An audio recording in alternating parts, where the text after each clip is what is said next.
Well, love them or hate them, the calorie count seen on many restaurant menus across the country will soon be going national thanks to a federal law, one of the latest weapons in the war on obesity.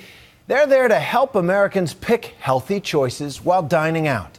But does all that menu math really add up, or could you be packing in more calories than you bargained for? ABC's Jim Avila has the straight skinny. They are supposed to help America's obesity problem.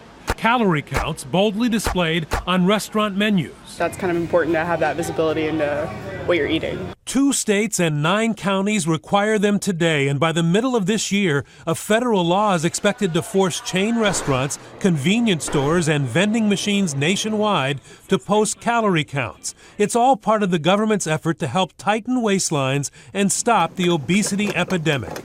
How many calories you need every day varies depending on size, age, and physical activity. But the USDA general recommendations for women are between 1,600 and 2,400 calories per day, and 2,000 to 3,000 calories a day for men. But how accurate are those calorie counts on the menu? A study by Tufts University sampling food from 42 restaurants says it depends. Fast food joints are most accurate because of the uniform recipes and portions. But there are sometimes wide variations found in sit-down restaurants. We found that 20% of the foods we tested had 100 calories or more over what was stated on the menu. And we would consider that to be a considerable amount. I know that that may not sound like a lot, but if someone were to consume 100 calories extra per day for a year, they could gain up to 10 pounds, so that could really be a problem. And most concerning is that a majority of the errors were made on the diet side of the menu. These are the foods that people who are trying to manage their weight would gravitate toward, and they may be getting more calories than they expect. A just completed ABC News sampling found that more than half of the low-cal meals we tested had more calories than listed on the menu. We gathered food under the direction of a nationally known lab, sent producers to 3 cities where major chains list their calorie counts on the menu. We collected the food as directed, never touching it with our hands, froze it, and sent it to the lab in Florida for analysis. Samples were taken under chain of custody. 24 food samples from 4 sit-down restaurants and 1 McDonald's. When they arrived at the laboratory, they were frozen on dry ice. The food was stored in a lab refrigerator until each could be tested for its calorie count. Then the food chemists put each meal into a big blender. Basically taking down the entire contents into one homogeneous blend. Now you can see the difference from where we started. It's just one smooth paste. All the ingredients are blended together.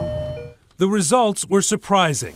McDonald's did the best. Both the Big Mac meal and the premium chicken sandwich tested 30 calories below the menu count. But the sit-down restaurants had results sometimes wildly different than advertised. In all, only 1 calorie count was accurate, a Skinnylicious chicken salad sandwich from Cheesecake Factory. 11 meals had more calories than on the menu, and 10 had fewer calories. The biggest surprise, perhaps, involved Chili's original ribs. They tested way under the menu promise all 3 times we bought them, by over 600 calories. Other meals were over by only a few.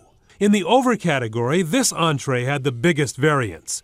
Cheesecake Factory's fish and chips dinner was over by a full 420 calories. That's like drinking 3 cans of sugary soda on top of your meal. Olive Garden's low-calorie seafood burdetto was over its calorie count by 120.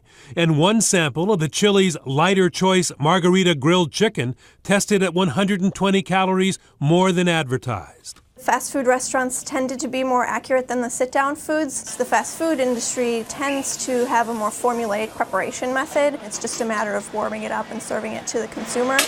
Whereas at a sit-down restaurant, things are being prepared on the spot. If by chance some extra butter gets into the pan, that can really make a big difference. All the restaurants and their trade association say that most calorie counts are as accurate as possible and test extensively to make sure. But they concede there are variations, mostly due to portion size and individual restaurant preparation. And the menus warn actual calories may vary. What can you do? Take control of what is put on top of the entree. Ask for everything fattening on the side. Other high-calorie additions, such as cheeses or sauces, again, just try to order those so that you have a little more control over the portioning. Important information soon to be on every menu, because Americans now eat 1/3 of their meals outside the home. For Nightline, I'm Jim Avila in Washington.